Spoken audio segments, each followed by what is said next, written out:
मध्य प्रदेश के पूर्व मुख्यमंत्री दिग्विजय सिंह ने एक बार फिर बजरंग दल पर गंभीर आरोप लगाते हुए कहा कि एमपी में बजरंग दल में सभी गुंडे बदमाशों की भर्ती है जो सट्टा और स्मैक का धंधा चलवा रहे हैं। दिग्विजय सिंह ने ये बात जन जागरण अभियान सभा को संबोधित करते हुए कही। छोड़ दो महंगाई का मुद्दा, खुद छोड़ो, महंगाई बहुत बढ़ गई सर। तो भाजपा वाले जो हैं उनके कान खड़े होंगे, वो आपसे बहस करने आ जाएंगे और बहस के लिए इनवाइट करो, क्योंकि बहस उनके पास कुछ है नहीं, फिर गाली गलौच में उतर आएंगे, मारा पीटी में उतर आएंगे, क्योंकि उनके पास गाली गलौच और मारा पीटी के अलावा उनके पास कोई रणनीति नहीं है। क्योंकि आज मध्य प्रदेश में सबसे ज्यादा गुंडे जो है वो बजरंग दल में शामिल है। सारा स्मैक का धंधा वो कर रहे, सट्टा वो चलवा रहे, जुआ वो चलवा रहे, और पुलिस का प्रोटेक्शन उनको है। मैं जब ये बात कहता हूं तो स्वाभाविक है गाली खाता हूं, मुझे फर्क नहीं, लेकिन सही बात है, मैं प्रमाणित कर देता हूं। जितने भी आज केसेस हो रहे हैं, एनएसयूआई के 2 लड़कों का मर्डर किया मंडला में, एक दलित का गोली मारी, उसके ऊपर से जीप चढ़ा दी, दूसरा एक गरीब ब्राह्मण का, ज्योतिष का, उसको तो इस कदर बेदर्दी से मारा, छूटे और चाकू से, तलवार से। और दुख इस बात का होता है कि उससे झगड़ा जब हुआ कुछ दिन पहले, उसका झगड़ा कुछ लोगों से हो गया था, जिसको बचाने के लिए उसने झगड़ा किया था, मारने वालों में वो भी शामिल हो गया था। और सत्ता भोगी जो हो गए थे, सत्ता गई वो भी चल पड़े और साथ में हमारी सरकार को भी ले पड़े। जो विचारधारा से नहीं जुड़ा है उसके लिए सत्ता सब कुछ है, और इतिहास इस बात का साक्षी है कि जो लोग छोड़ के गए उनका भी इतिहास आप जानते हैं। अगर सत्ता के खिलाफ अगर लड़ाई लड़ लेते तो शायद अंग्रेज 1857 से ही बाहर चले गए होते। बात यही है, सत्ता से लड़ाई लड़ने के लिए दम चाहिए, विचारधारा से जुड़ो, उस पार्टी से जुड़ो जिस पर तुमको विश्वास हो। अगर तुमको विश्वास कांग्रेस विचारधारा पे नहीं तो मत जुड़ो, लेकिन जुड़ो तो पक्के जुड़ो। ऐसा नहीं कि हवा आई तो इस तरफ और हवा गई तो उस तरफ। ऐसे लोग हमको आवश्यकता नहीं है।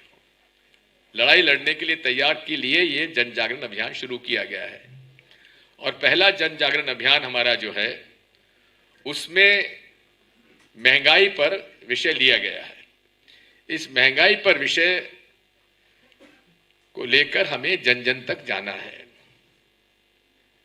पहली बात तो यह है कि आप में से ऐसे कितने लोग हैं जिन्होंने जन जागरण अभियान के टोल फ्री नंबर पे फोन किया है? जिन्होंने किया हाथ उठाइए। अच्छा, जिन्होंने नहीं किया हाथ उठाइए। जिन्होंने नहीं किया है वो अपना अपना फोन निकालिए,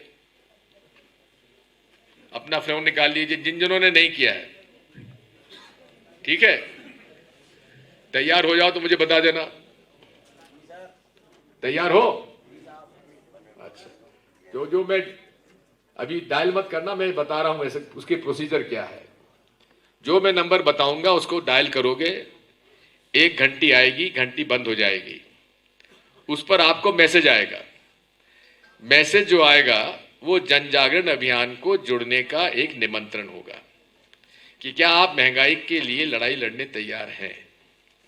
उसमें अपना नाम टाइप कर दीजिए, साइड में कंफर्म का एक बटन है, उसको क्लिक कर दीजिएगा। फिर आपसे पूछेगा वो कि आप कौन से प्रांत। नेताओं के सामने बबेली जी जो हैं, पीयूष बबेली जी यहां बैठे हुए हैं, ये ना केवल एक पत्रकार हैं लेकिन इतिहासकार भी हैं। मैं चाहूंगा पीयूष बबेली जी से कि वो हिंदी में अनुवादित एक्सट्रैक्ट सावरकर का, जहां उन्होंने हिंदू और हिंदुत्व में फर्क किया है, जहां कहा है कि हिंदुत्व का हिंदू से धर्म से कोई लेना देना नहीं है, वो इन सब के पास होना चाहिए। और दूसरा, जहां उन्होंने कहा कि गौ मांस खाना चाहिए, उसमें कोई ऐतराज नहीं, वो भी इनके पास होना चाहिए, सबके पास। और जब भी कोई सावरकर की बात आए तो संगियों के सामने दिखा देना, तुम्हारे सावरकर जी ये कहते थे। बात यही है, इनसे डरो मत, इनसे जो डरा सो मरा। आर पार की लड़ाई है, 2024 के लिए हमारी ये योजना है, जैसा कि इन्होंने बताया कि साहब आरएसएस वाले केवल कानाफूसी करते हैं, ना तो आंदोलन करते, ना प्रदर्शन करते, ना रैली करते, ना विपक्ष में रहते हुए ना कभी डंडा खाते, ना जेल जाते, उल्टा हम लोगों को समझाने आ जाते हैं। मुझे भी बहुत समझाया गया, मैं जब 70-71 के अंदर किसी पार्टी में नहीं था, तो कुशाभाऊ ठाकरे जी भी आए, कैलाश सारंग जी मुझे दौरे पे ले गए, राजमाता सिंधिया ने भी मुझसे कहा कि जनसंघ में चले जाओ। हमने उनकी किताबें पढ़ी, नेहरू जी को पढ़ा, गांधी जी को पढ़ा, रामधारी सिंह दिनकर जी को पढ़ा। बात को समझ में आई नहीं, क्योंकि भाई बचपन से हमने तो, मैं उस परिवार से हूं कि मेरे पिताजी सन 40 में उन्होंने खादी पहनना शुरू कर दिया था गांधी जी के साथ, कि कांग्रेस विचारधारा में रहते थे, मेंबर थे कांग्रेस के। और सन 40 में ही 41 में हमारे घर के मंदिरों पर दलितों का प्रवेश उन्होंने करा दिया था उस समय। तो हमें बात समझ में नहीं आई। तो मैं, हालत यह है कि कोई अधिकारी कर्मचारी इनके भ्रष्टाचार पकड़ ले तो उसका तबादला हो जाता है रातों रात। तो ये मामू गैंग के खिलाफ लड़ाई लड़नी पड़ेगी, और मोदी गैंग के खिलाफ तो लड़ाई लड़ी रहे हम लोग।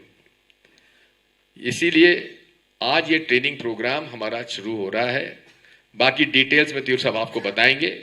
केवल एक है, जोड़ो, जितने लोगों को जोड़ सकते हैं जोड़ो, अकेले मत रहो।